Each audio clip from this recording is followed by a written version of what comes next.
नमस्कार. देवीच्या मानसपूजेसाठी आपण सिद्ध होऊया. आपले मन शांत आणि एकाग्र होण्यासाठी प्रथम पाठीचा कणा सरळ रेषेत ठेवून डोळे मिटून सावकाश 3 दीर्घ श्वास घ्यावेत.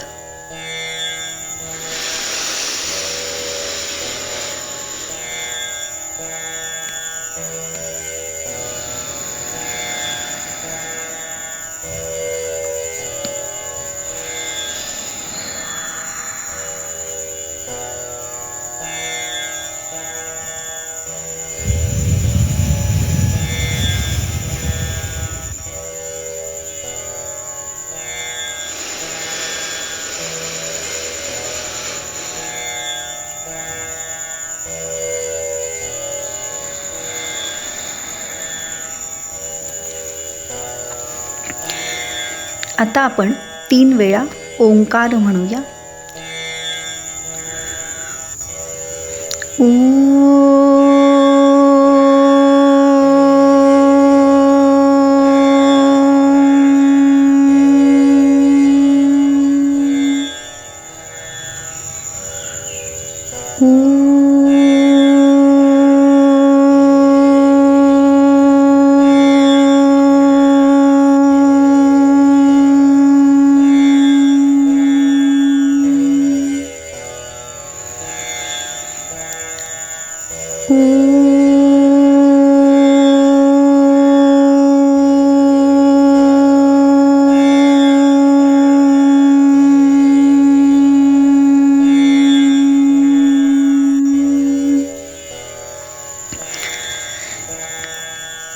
आता आपल्याला देवीच्या ज्या मूर्तीचे ध्यान करायचे आहे, म्हणजेच ज्या मूर्तीची मानसपूजा करायची आहे, त्या मूर्तीकडे काही वेळ एकटक पाहत राहू.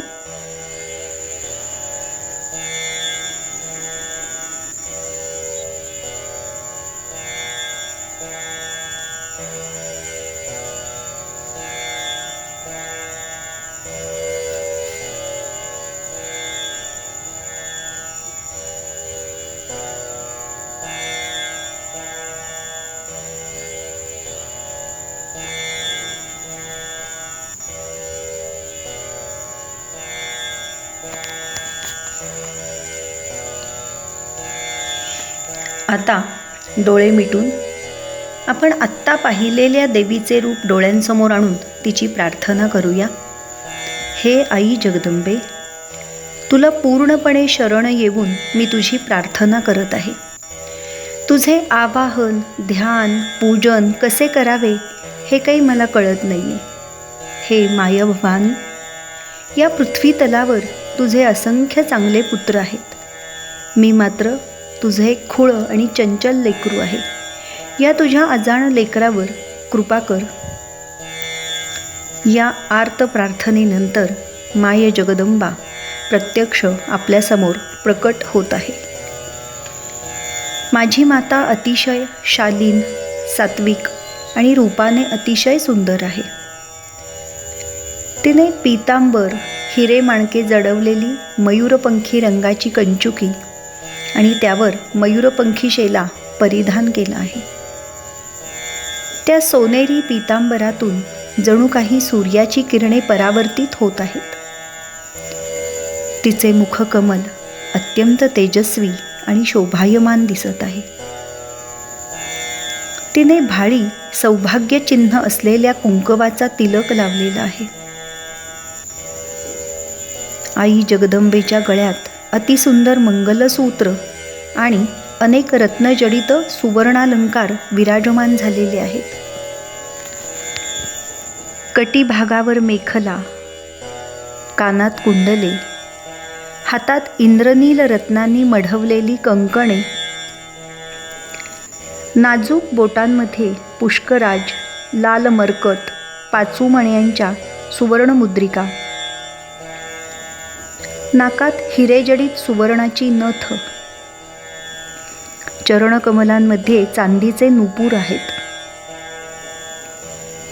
सुहास्यवदनी मातेने आपला उजवा हात कृपाशीर्वाद देण्यासाठी उंचावून धरला आहे. आता मी माझ्या मातेला मुलायम गादीलोड ठेवलेल्या रत्नजडित सुवर्ण सिंहासनावर आसनस्थ होण्याची प्रार्थना करत आहे. सिंहासनावर बसण्यासाठी फुलांच्या पाकळ्यांवरून मंद मंद पावले टाकत येत असताना तिच्या हातातील कंकणांचा आणि पायातील नुपुरांच्या घुंगरांचा मंजुळ ध्वनी येत आहे.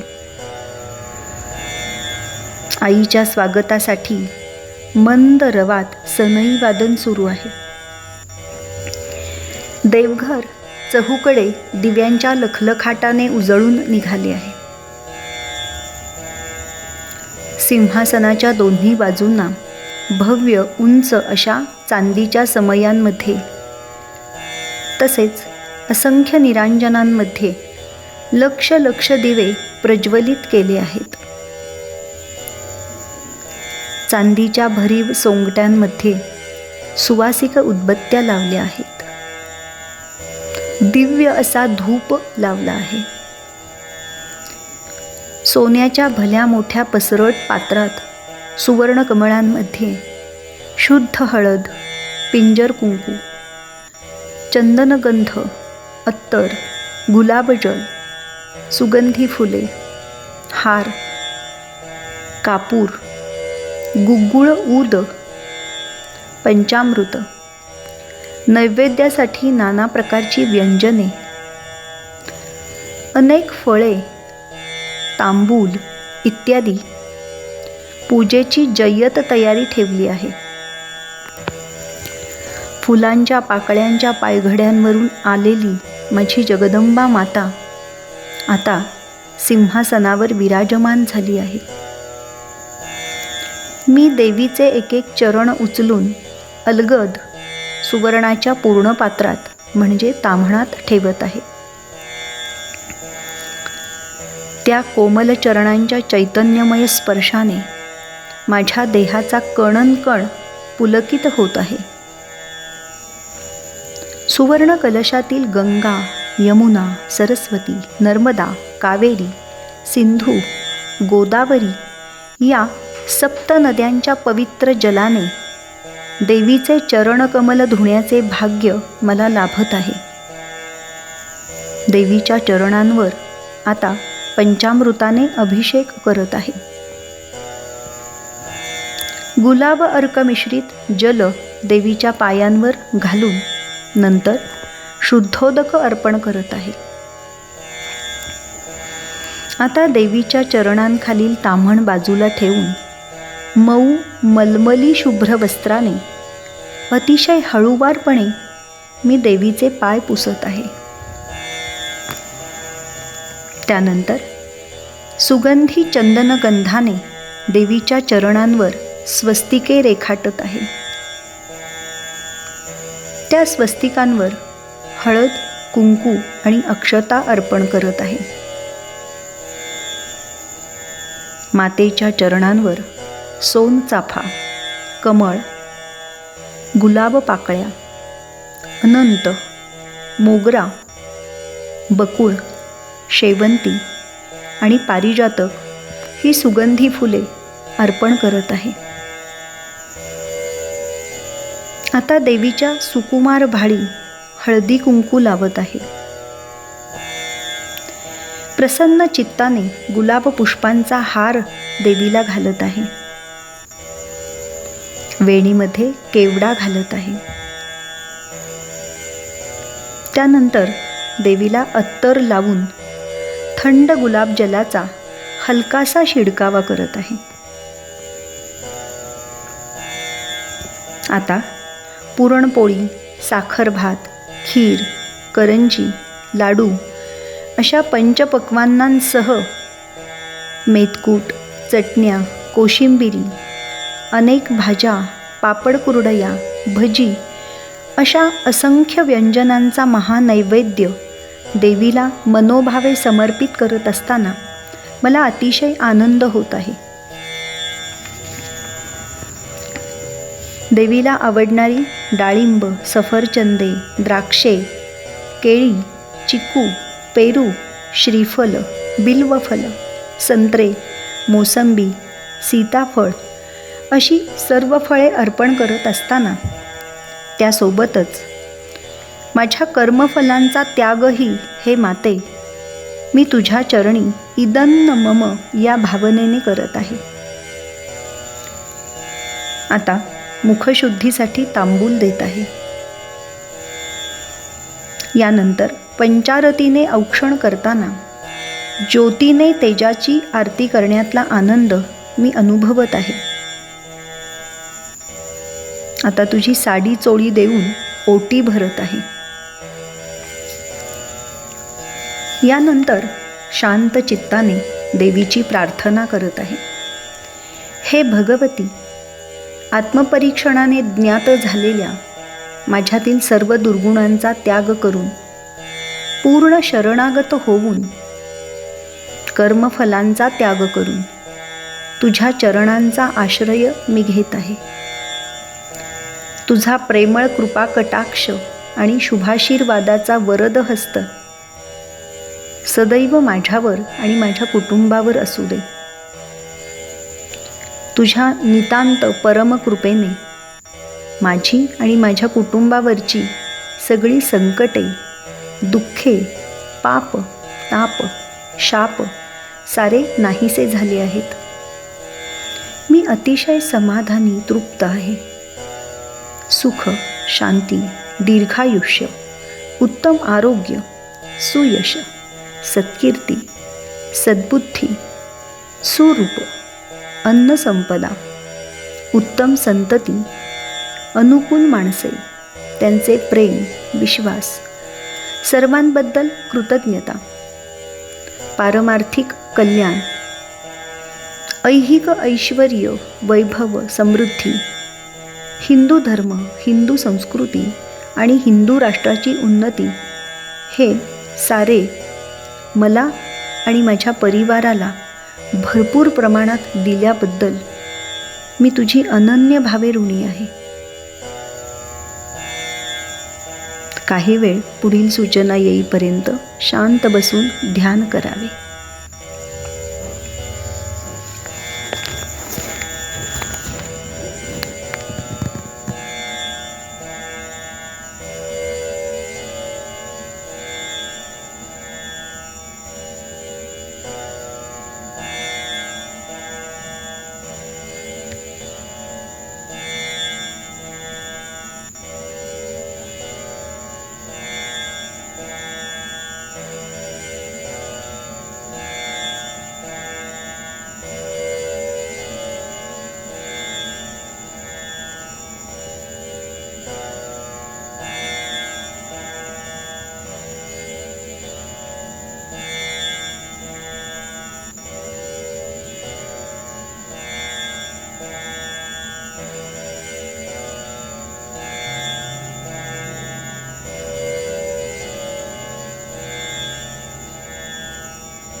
आता दोन्ही तळवे एकमेकांवर घासून ते दोन्ही डोळ्यांवरून चेहऱ्यावरून फिरवावेत आणि हळूहळू डोळे उघडावेत.